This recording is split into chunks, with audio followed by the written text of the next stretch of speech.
MA उत्तरार्ध के सुधी विद्यार्थियों, मैं डॉक्टर प्रतिभा शुक्ला, सह आचार्य हिंदी, आपके तृतीय प्रश्न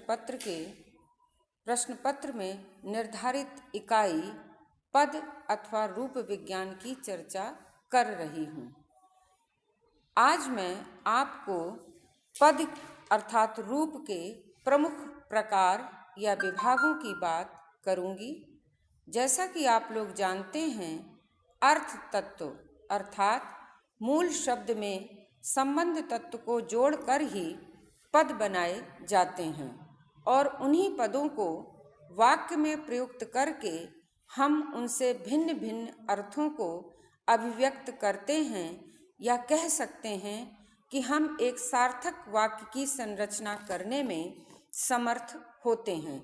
वाक्य में प्रयोग के योग्य उपर्युक्त पदों के कितने भेद होते हैं, भाषा विज्ञान के विद्यार्थियों को यह जान लेना भी आवश्यक है। आज मैं उन्हीं पद भेदों की बात करूंगी। यास्क ने सर्वप्रथम संस्कृत वैयाकरण यास्क ने पद के विभाग किए हैं और भारतीय भाषाओं में पद विभाग की दृष्टि से आचार्य यास्क का नाम सर्वप्रथम उल्लेख करने योग्य है। उन्होंने अपने ग्रंथ निरुक्त में संस्कृत पदों के 4 विभाग किए हैं। पहला नाम, दूसरा आख्यात, तीसरा उपसर्ग और चौथा निपात। नाम, जैसा कि नाम से स्पष्ट है, नाम से तात्पर्य है संज्ञा पद अर्थात राम, मोहन, बालक, अश्व, वृक्ष, पुस्तक, नदी, पर्वत आदि। यास्क ने संज्ञा, सर्वनाम और विशेषण इन सभी को नाम के अंतर्गत ही माना है। यद्यपि आजकल इनका विभाजन पृथक पृथक किया जाता है या इनको अलग माना जाता है। सामान्य व्याकरण की पुस्तकों में यदि हम देखें तो संज्ञा को अलग, सर्वनाम को अलग और विशेषण आदि को अलग अलग नाम से जाना जाता है और उन्हीं के अनुरूप उन्हें विभाजित किया जाता है, किंतु तात्विक दृष्टि से इनमें कोई अंतर नहीं है।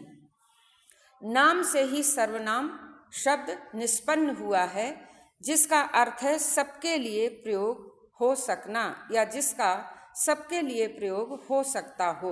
सर्वनाम अर्थात सभी नामों के आगे लगने वाला।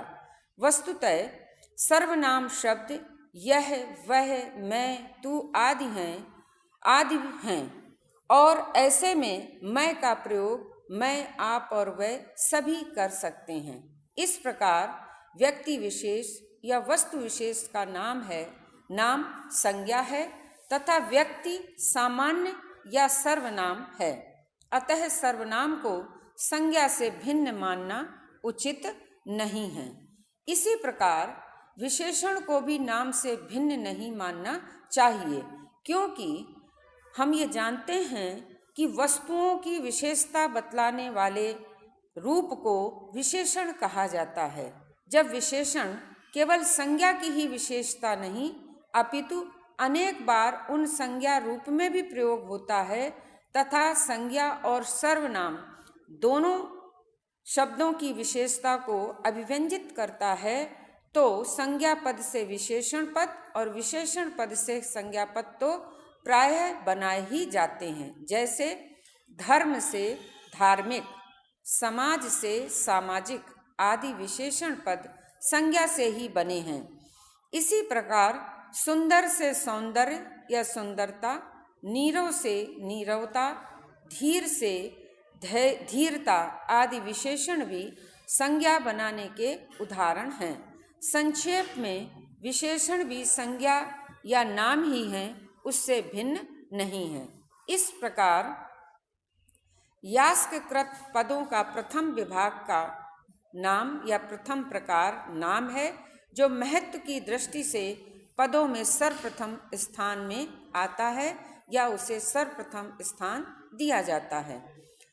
दूसरा जो यास्क ने विभाजन किया है वो है आख्यात। आख्यात से यहाँ तात्पर्य है क्रिया। क्रिया में व्यापार की प्रधानता होती है, अर्थात वैसे भी हिंदी में हम सामान्य रूप से जिस शब्द से किसी काम का होना या करना मालूम हो उसे क्रिया कहा जाता है। प्रत्येक क्रिया सिद्ध हो जाने पर सत्व अर्थात नाम बन जाती है, किंतु क्रिया की साध्यावस्था व्यापार प्रधान आख्यात ही है। सिद्धावस्था को प्राप्त करने के लिए साध्यावस्था होती है। यही कारण है कि महत्व की दृष्टि से नाम के बाद ही आख्यात का क्रम है। यास्क ने पदों का तीसरा विभाग किया है उपसर्ग। उपसर्ग का एक से तात्पर्य है पदों का तृतीय विभाग उपसर्ग है, जैसा कि पहले भी मैं स्पष्ट कर चुकी हूँ।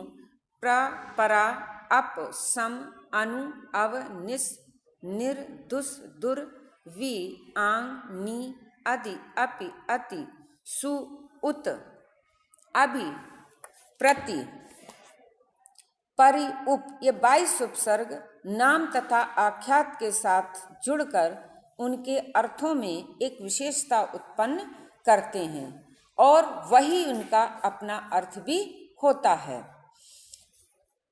क्योंकि पृथक या स्वतंत्र रूप से यह अपने अर्थ को कहने में असमर्थ होते हैं। हाँ, आज शब्दकोश में हम इन शब्दों में जब वे किसी शब्द के आगे जुड़ जाते हैं तो हम उनमें उस शब्द की अर्थ की विशेषता को बतलाने में समर्थ हो जाते हैं।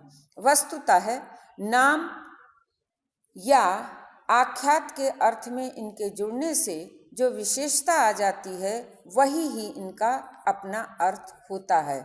सामान्यतः उपसर्ग का अपना कोई अर्थ नहीं होता, लेकिन जब वे किसी नाम के आगे अर्थात संज्ञा, सर्वनाम या विशेषण के आगे जुड़ जाते हैं तो उनका एक विशिष्ट अर्थ प्रतिपादित होता है। यही कारण है कि बाद के वैयाकरणों ने उपसर्गों को अर्थ का द्योतक माना है, अर्थ का वाचक नहीं। इन उपसर्गों की दूसरी सबसे बड़ी विशेषता होती है इनका अवयव होना। यहाँ अवयव से तात्पर्य है इनके रूप में कभी कोई विकार या परिवर्तन नहीं होता। यास्क ने अब जो चौथा पद विभाग किया है वह पद विभाग है निपात। चा, वा, इव और इत्यादि निपात कहलाते हैं। ये वस्तुतः अवयव ही हैं, क्योंकि इनका रूप भी सदैव अविकृत रहता है, ये कभी परिवर्तित नहीं होते। अवयव की दृष्टि से उपसर्गों और निपातों में प्रमुख अंतर है कि उपसर्गों का स्वतंत्र प्रयोग नहीं हो सकता, किंतु निपातों का प्रयोग स्वतंत्र रूप से भी हो सकता है। कई बार हम इनका प्रयोग अपनी बातचीत में या वार्तालाप में अकेले भी कर सकते हैं। यास्ककृत पदों के 4 विभागों के स्थान पर पाणिनि ने शब्दों के केवल 2 विभाग सुबंत और तिङन्त ही माने हैं, किंतु आधुनिक भारतीय आर्य भाषाओं में पदों का विभाजन 8 भागों में किया जाता है, जिसे हम क्रमशः इस प्रकार जान सकते हैं। पहला संज्ञा, दूसरा सर्वनाम, तीसरा विशेषण, चौथा क्रिया, पांचवां क्रिया विशेषण, छठा संबंध सूचक अवयव, सातवां समुच्चय बोधक तथा आठवां विस्मयादि बोधक। हिंदी के पद विभाग को देखने से ज्ञात होता है कि इस पर अंग्रेजी के पद विभाग का स्पष्ट प्रभाव है, जो स्वयं लैटिन का अनुकरण होने से उचित नहीं है।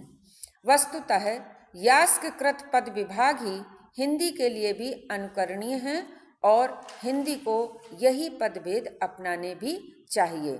हिंदी के संज्ञा, सर्वनाम और विशेषण